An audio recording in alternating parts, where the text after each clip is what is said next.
emphasis on your last 2 years of study. That means in your 300 and your 400, you must be a B student. Wow. Now you are saying she is just GSC now. Let me just get this C and go. You see that little push that would have gotten you a B or an A. It doesn't matter. I told them in class, I said, it doesn't matter if you are packing sand. If it's sand packology, we don't care. What we care about is the results. Okay? That's one. Hi everyone, my name is Sabote Mary Ibukolowa, and today I have with me a very amazing trainer of the University of Ilorin, and she's an expert in female garment making, and her name is Miss Ogbeide Oluwafunmilola. So ma, we are so happy to finally meet you. Thank you so much for having me. Yes, ma'am. So please, ma'am, can you briefly introduce yourself and this skill that you do? Like you already introduced, my name is Ogbeide Oluwafunmilola, and basically what I do is tailoring. I know modern day they call it fashion designing, Yes, but what I do is tailoring, and I've been doing this roughly for more than 16 years. Okay, that's And nice. talking about this skill, I would say it's just passion turned into something to fetch me money, let me say. Wow, that's very nice. Thank you. Yeah. So please, can you tell us, why do you believe this skill is important to undergraduates? Not just undergraduates. This is applicable to everybody. There are basic needs of life, which are shelter, food, and of course clothing. So being clothed is mandatory. Just imagine we're here right now, somebody walks in naked. I'm sure you know everybody will be like, weird. that's going to be weird. So basically, I'm solving a basic need. So it's not just important to undergraduates. It's actually important to everybody. Okay? Yes, ma'am. Thank you. Yeah, okay. The next question is, how profitable is this skill to Nigeria environment, especially the nation Nigeria and the global at large? I'll say it's quite profitable. All that requires is proper pricing and proper positioning. Okay. Okay? The rule of fashion says, when you make a piece, if the total cost to make that piece is, let's say 1,000 naira, the selling cost should be times 3. Okay. So when I say times 3 now, I'm talking about times 3 of it being my profit. So if the cost of production is 1,000, okay, times 3 of that will give me 3,000. 3,000 should be my profit. 3,000 plus 1,000.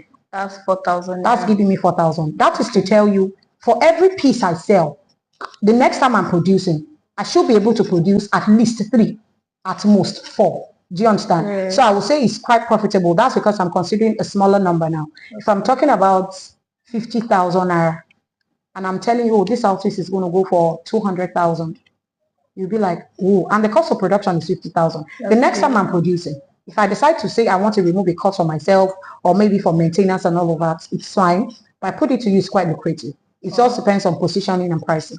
That's very nice. So when it comes to marketing, like your students marketing their skill, do you feel they should follow this? Because, you know, in our society nowadays, people feels like, okay, when you are just starting a business, there's a way they expect you, especially in African society, they expect your rates to be quite affordable. Yeah, to be quite affordable. So what advice will you give to your students when it comes to marketing? Okay. So what I'll first say is, you don't sell yourself. Your skill speaks for itself. Okay. The first thing you want to do is to perfect your craft. There are tailors that they stop collecting clothes from October. And you will see some tailors, December 24 at night, somebody will still bring clothes to them, they will still collect. Do you understand? Yes. It's all about proper positioning. I know you need to be affordable. And when you talk about affordability, I put it to you, affordability is a relative term. It's not an absolute term. Okay. Affordable depends on who is buying. What is affordable to me is not affordable to you. Yeah, that's true. Do you understand? So you just need to know who your target markets are. Okay. If I'm within the university environment and I know majority of the people here are students. Yes. And I want to sell out a product, and I want to bear them in mind because they are my first contact because I'm a student. Yeah. I will not go overboard and say, oh, let me produce something that will be selling as high as 20, 30, 40K. No, I won't do that. Okay. I will look for something that I know that I can start and sell quite affordable, like I say. But when I'm talking about affordability here now, I'm not going to be too affordable that it's going to affect my own profit or my own cost of running. Okay. Okay? Yeah. So what I would say about pricing and how they can market it is, first, get your craft right. Know what you are doing. When you know what you are doing, trust me, people will pay for that craft. People will pay for it. That's just it. Like people, personally, I will say this, and I think it's quite relatable to everybody. If a product is priced at, let me say, 1,000 naira, and somebody decides to sell to you at 2,000, but the person is delivering value for that 2,000, you know, you can say, oh, maybe this person has actually overpriced me, but the person has overpriced you for something good that people can say, oh, I like this. It's better than somebody pricing you 600 naira and giving you what I ordered versus what I got. Okay. Do you understand? Yes, I understand. So it's kind of intertwined. You just need to find the leveling ground. But in whatever you do, even when you're trying to be affordable, please do not let it affect your cost of running or your profits. Okay. Thank you. Yeah, thank you very much. So when you are speaking, you talked about getting your craft right. Yes. So in that aspect, what mistakes do your students tend to make during production and after production?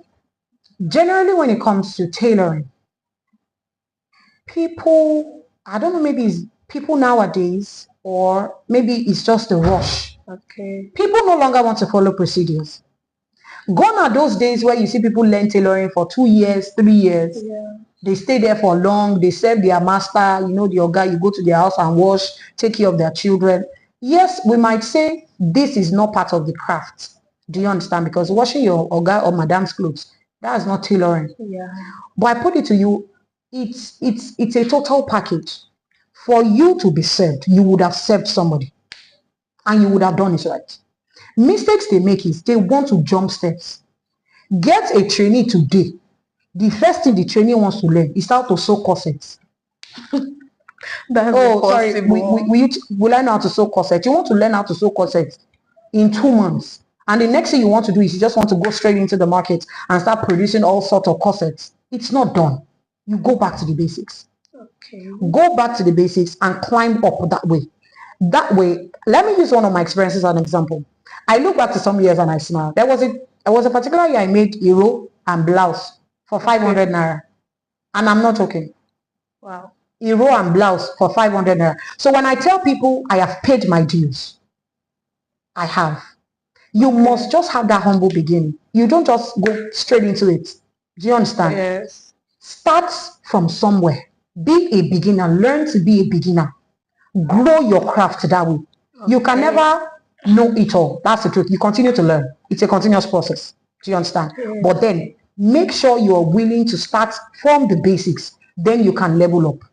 After, I would say this is applicable to before and after. People oftentimes compare themselves. I'm starting today, or started for years, and I want to compare myself to people in this industry that are big. Let's talk about Vicky James. Okay. I want to tell you, oh, say Vicky James na tailor. Me self na fit swam. Now somebody is coming to me, I'm telling the person, oh, the outfit is 5 million naira. The person will ask me, how far? From where to where? Okay. It doesn't work that way. Do not compare your journey with another person's journey. Respect your journey. Respect your journey. Walk your path. Gradually. It's a gradual process. Okay. So all I would say is they are just in a rush. Basically, if they can take the rush out of it, Okay. a lot of things will be simpler. Okay, thank you very much. You're welcome. And once again, according to what you said people forgo the basics in learning, like steps in learning. So what do you think, like how long do you think someone can become an expert in the field? Is it the number of training years, like the number of times for training, or after training, what time do you like say yes, this person is an expert? Okay. First off, I will start with being an expert is not time bound. I will always tell anybody who wants to learn. Usually when I take trainings personally, I tell them, don't pay me. Come for 2 weeks. Your attitude towards the craft will let me know if you're going to go far or not. Okay? Yeah. You must have passion for it. You must want it. It must be something you want to do effortlessly. It's not time bound. Trust me. The first time I ever learned, I learned for 3 months. Wow. And in 7 days, I made a dress. I made a dress for my little cousin, even though she was not able to wear it because the hands were tight. Okay. Do you understand? But you make But an attempt. I made the attempt. That's what I'm going to. You need to learn to face certain fears. It's not time bound. It is never time bound. Just understand that it is a journey. Your passion for it, your dedication towards it, and definitely practice. People will tell you, oh, I signed up an online class and I learned it. They dropped all the videos. You've not done one practice. It's not done. It's just like somebody who wants to learn how to drive a car. There are people who cannot drive a car physically, but if they use mouth to explain how to drive for you, you will be wondering that, no, this person must be a pro. No. Okay. What you don't practice, you don't know where the mistakes are. And that's why I laugh when I see people tell me, oh, I've watched it on YouTube. Okay. Do you think the person that went to upgrade, went to a training school or a school, an academy or something, will now come on YouTube and put it out for free?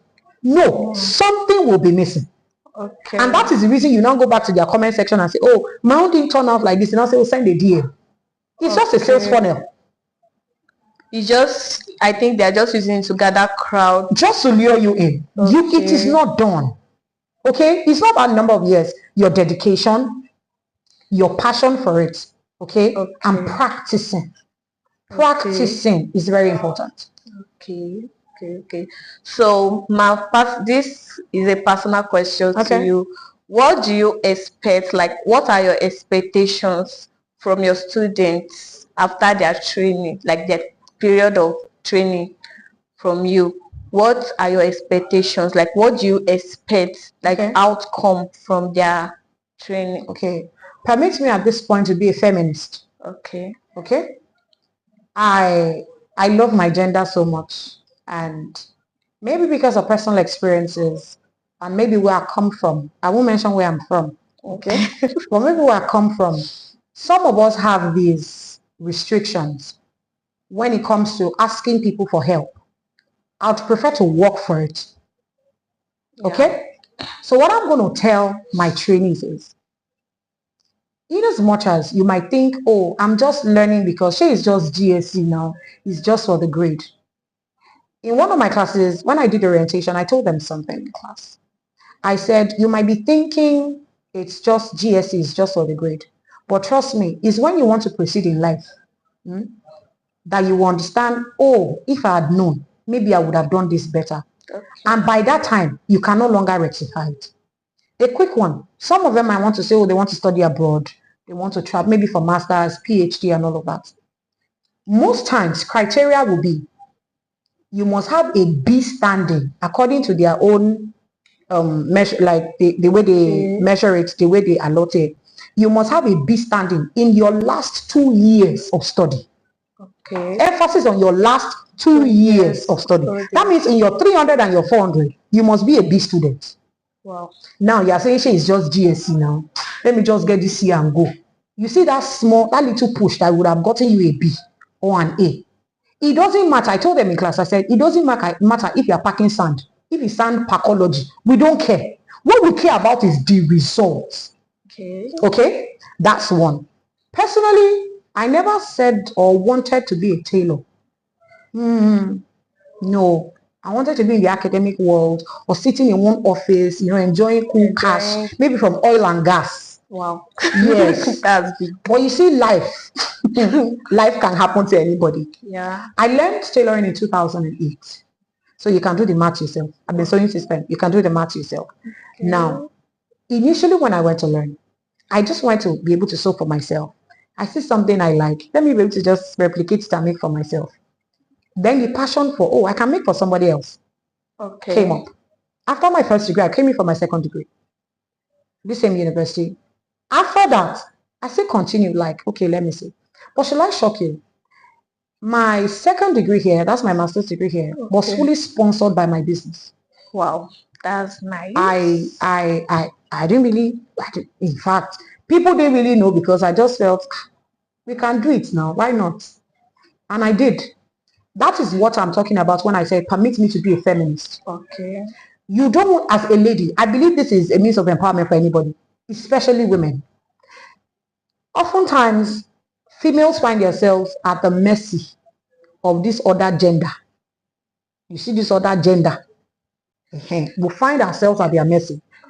It's not because we really want to be that low life kind of person. It is because you are not fit. Then you begin to absorb all sorts of rubbish. I'm not saying you shouldn't respect them. I'm not fighting for equity. Yeah. I'm not talking about equity. I'm talking about being dependent. You want to do something. I want to do something for my mother. I need to call a man. I know that's a huge slap on my face. So if the whole world was created of females, what would we do? No.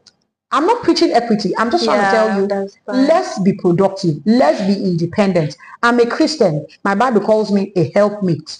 I should be able to help. Not a burden. I shouldn't be a burden. Yeah. So for me, I will tell them, after this, it's small as it's small, it's bad as it's bad. The Ankara fabrics you can get for 4,000, 5,000 or thereabouts. You can make, just imagine, you buy thread, let me say 500 naira thread.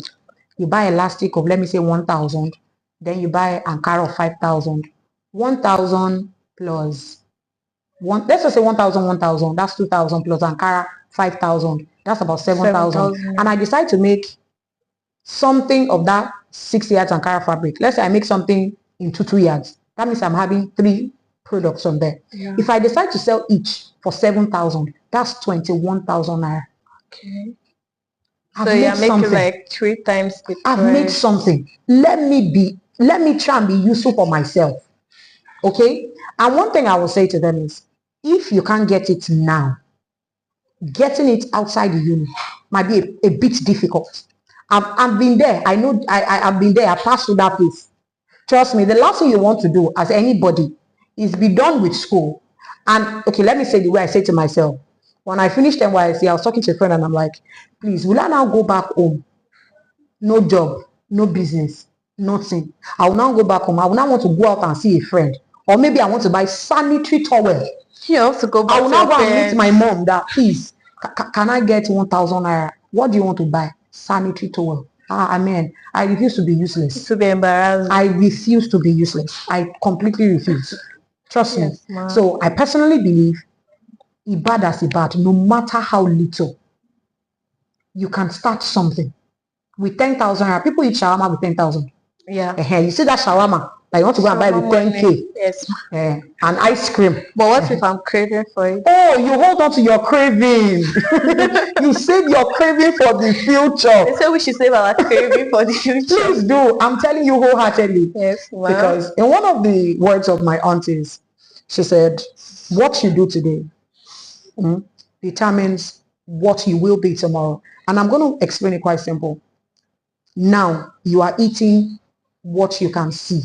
Okay. I'll say to you, but missing on gentori.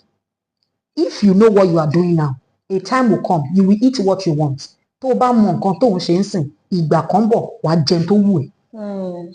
There's a time for everything. You have the strength, you have the time, you have the medium, you have the energy. Now, do it now.